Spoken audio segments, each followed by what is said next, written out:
Em Gálatas, o apóstolo Paulo faz uma pergunta aos irmãos daquela igreja.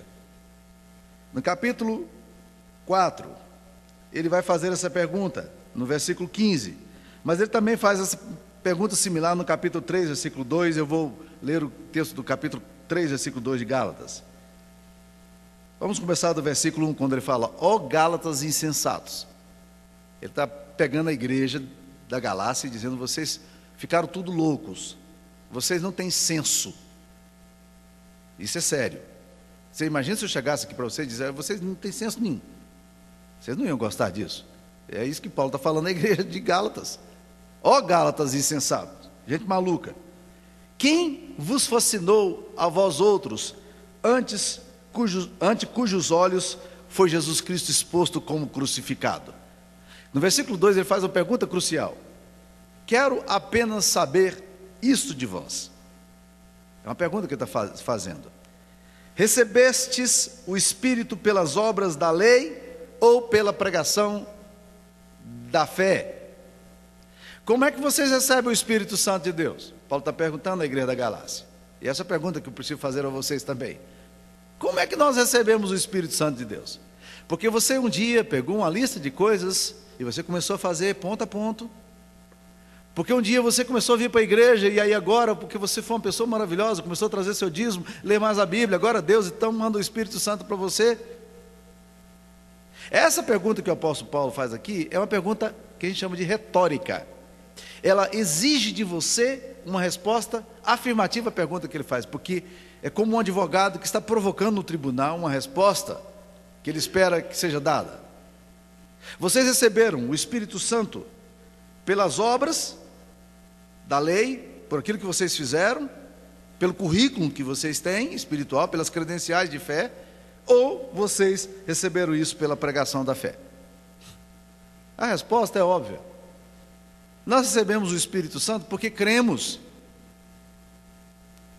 O dia em que nós abrimos o nosso coração para Jesus, e que nós convidamos Jesus para entrar no nosso coração, Ele veio para morar em nós. No dia que nós cremos, o Espírito Santo entrou em nossa vida. Esse é o dom maravilhoso que Deus dá àqueles que creem.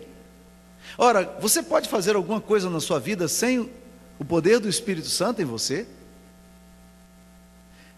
O que Jesus está querendo nos mostrar aqui em João 6, exatamente, de que tudo começa pela fé naquele que por Deus foi enviado. Creia em Jesus. O contrário é a resposta da religiosidade. É a resposta de pessoas que fazem as coisas e agora dizem: agora porque eu fiz, Deus vai fazer por mim. Afinal de contas, vocês não acham que eu estou fazendo direitinho? Jesus está falando do ponto de partida aqui, é crer em Jesus. O Espírito Santo nos é dado quando nós esvaziamos de nós mesmos e olhamos para a obra de Cristo e entendemos o que Ele fez por nós. A partir desse momento, nós começamos um grande exercício espiritual. Qual é? De não confiarmos mais nas obras que fazemos, mas de confiarmos nas obras que Cristo fez para a nossa salvação. Crer naquilo que Cristo fez por nós é exatamente o ponto de partida da vida cristã. E nós precisamos crer nisso. A obra que Deus deseja e que agrada a Deus é que a gente crê que Jesus Cristo foi enviado e morreu por nós. E é interessante, quanto mais nós cremos em Cristo, mais nós vamos começar a fazer as coisas para Deus, porque essas coisas todas acontecem de dentro para fora. O Evangelho denuncia todo o esforço humano de tentar fazer alguma coisa para gerar da parte de Deus uma reação.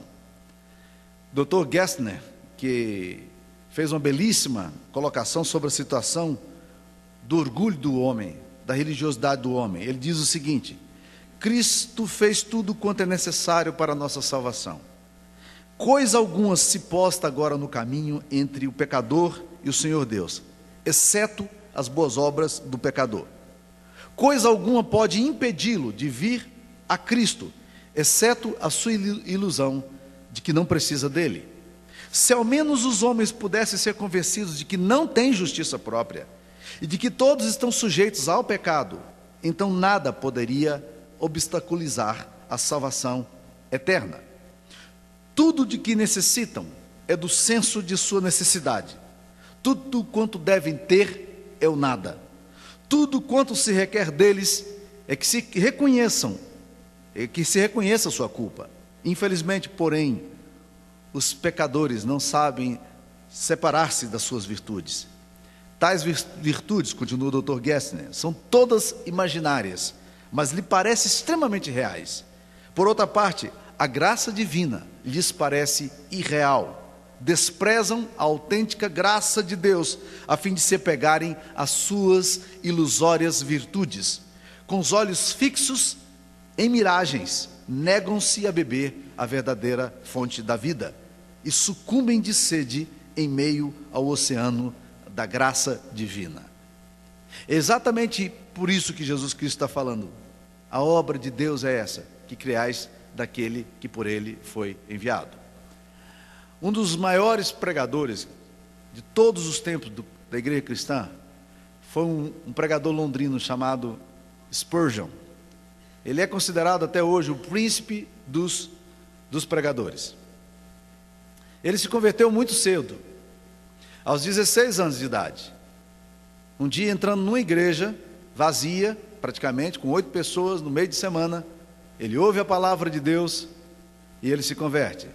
E se tornou um dos homens mais influentes na pregação no mundo inteiro. E ele relata a experiência dele. Ele conta que um dia, carregado de pecado, ele anelava por Deus, ele queria tanto uma experiência com Deus, mas tudo o que ele ouvia não lhe trazia segurança na alma. Ele afirmou que se um pregador dissesse para ele que ele deveria levar uma surra de chicotes para ganhar o céu, ele se submeteria a esse martírio, a esse flagelo. Ele disse que também se alguém dissesse para ele, você tem que andar 100 quilômetros descalço, a pé, ele também faria, se isso lhe trouxesse salvação, contanto que isso o levasse a agradar a Deus. Um dia, com 16 anos e meio de idade, então ele entra nesse pequeno templo evangélico, e havia ali um pregador leigo, e ele estava pregando no texto de Isaías 45, 22. O texto diz o seguinte: olhai para mim e sede salvos, vós todos os termos da terra. Olhai para mim e sede salvos, vós todos os termos da terra. E o leigo começou a explicar, e Spurgeon atento ouvia a palavra. Ele dizia o seguinte: não é preciso levantar a mão e nem mexer o pé, coisa alguma precisa ser feita, basta olhar para o Cristo crucificado. E ele continuava dizendo: no caso de muitos, o problema é que olham para si mesmo.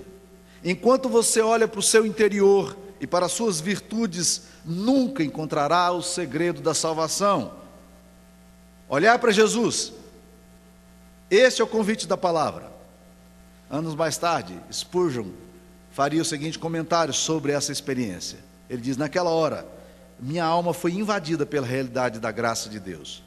Olhei para a cruz de Cristo, onde ele foi traspassado pelos meus pecados, e o vi carregando o peso das minhas culpas sobre si.